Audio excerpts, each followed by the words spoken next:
Сәлем достар, сіздердің алдарыңызда осындай жаңа джинсы, фирмасы Boss. Бұл материал стречевый екен. Енді біз осыны қысқартуымыз керек. Бір размерге. Шеттерінен осылай булавканы қыстырып қойдым, міне. Қазір екі тәсілін түсіндірем, қалай қысқартуға болатынын. Мына жерден осылай түсіріп алайын, өйткені маған ұзындығы камераға қазір столдың үстіне сыймайды. Мен қазір сіздерге реставрация жасаудың екі жолын айтайын, өзім пайдаланатын. Мына жерде өздеріңіз көріп отырғандай, осылай қаншалықты бізге алып тастау керек екенін осылай белгілеп алдық, міне. Енді осы белгілеп алған жерімізді біз мына шалбарды оң бетіне аудару арқылы, мысалы, осылай аударған кезде, ішкі беті. Сіздер осы ішкі бетінен осылай, мысалы, белгі салып алып, мысалы, осылай, міне, осылай белгі салып алып, мысалы, жаңағы біздің ине қадалып тұрған жерге, мысалы, сіз осылай сызып алдыңыз, мысалы, бірінші тәсілді айтып отырмын бізге.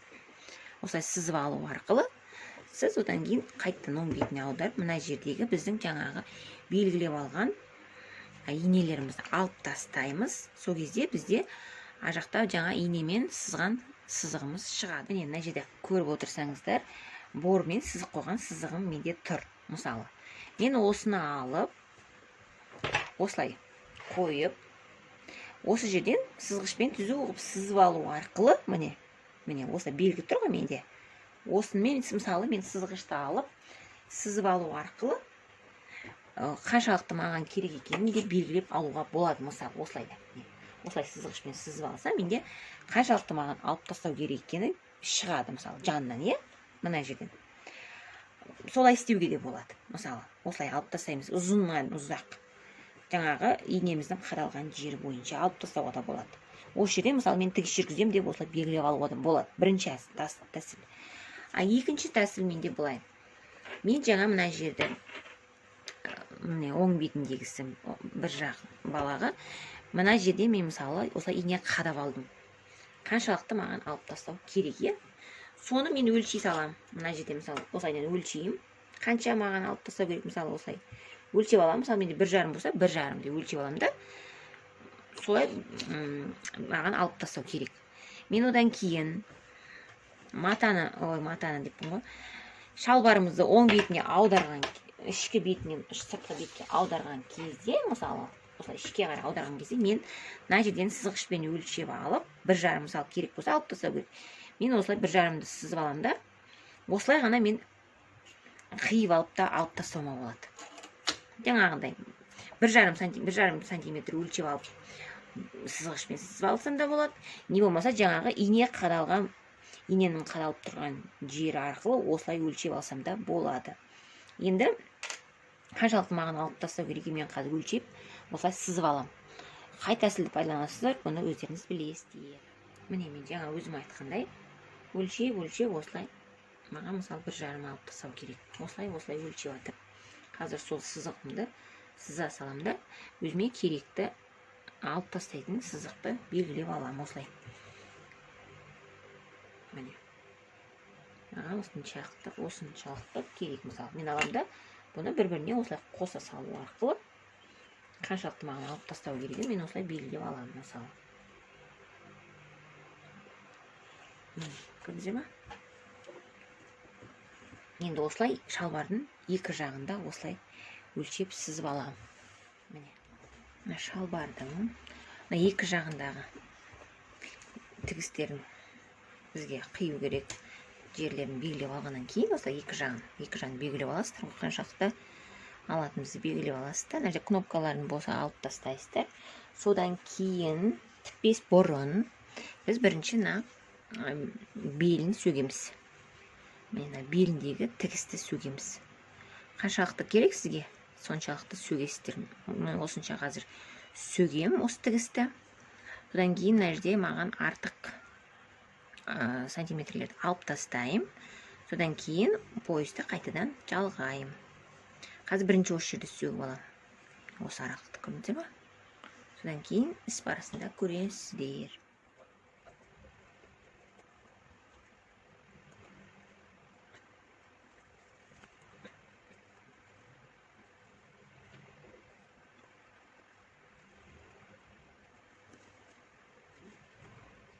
міне мына жерде бел тігісін сөгіп тастағаннан кейін мына жерде бізде осылай тіккенге ыңғайлы болады. Көрдіңіз бе?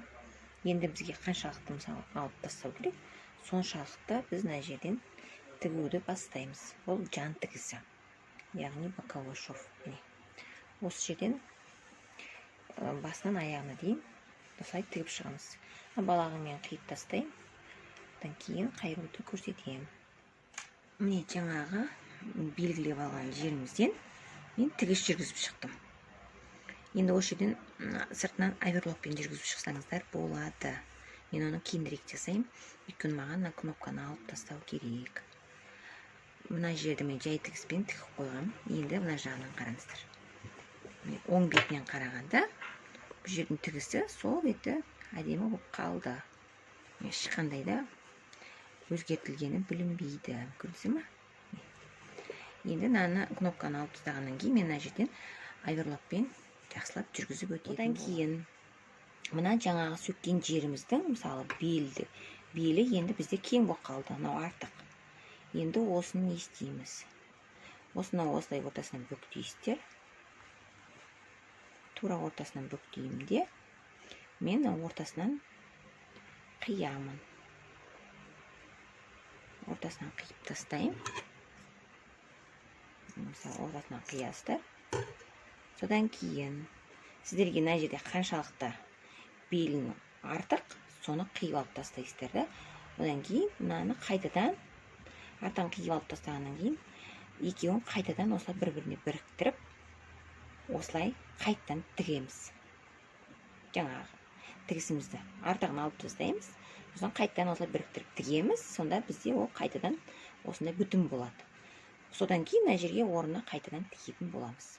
Міне жаңағы жерімді мен қайтадан жалғап алдым. Артығын қиып алып тастадым. Міне мысалы маған артық жері болды, осыны алып тастадым. Енді осы жерді қайтадан біріктірдім. Сонда ол біріктірген кезде ол қайтадан осындай бүтін болып шыға келеді. Көрдіңіз бе, екі жағы да білінбейді. Бұл тігіс мына тігіске келетін болады. Мына жерде өзінің жан тігісі бар ғой. Соған келген кезде бұл мүлдем білінбейтін болады. Міне осылай. Енді бағанағы сөгіп алған жерімізді қайтадан орнына тігеміз.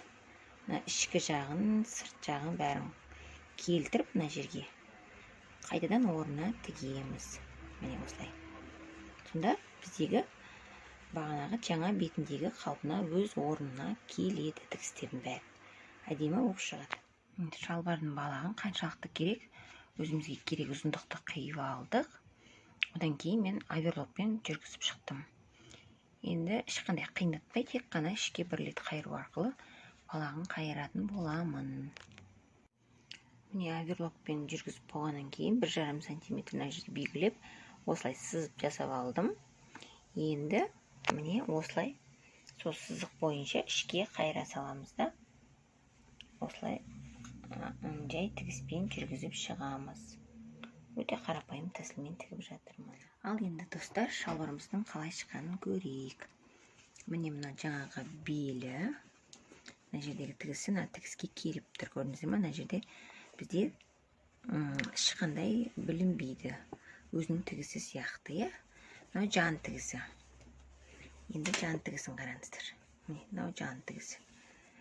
Өзінің тігісінен ешқандай айырмашылығы жоқ. Білінбейді мына жерде бізде. Енді балаққа келейік.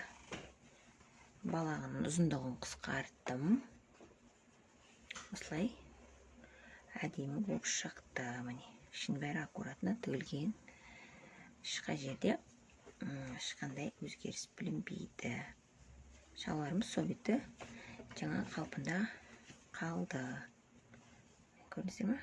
Ешқандай өзгеріс білінбейді. Біз шалбарды бір размерге қысқарттық. Өте оңай тәсілдер. Мен өзім қалай жасаймын, сол тәсілді сіздерге көрсетіп отырмын. Міне осымен біздің шалбарымыз дайын.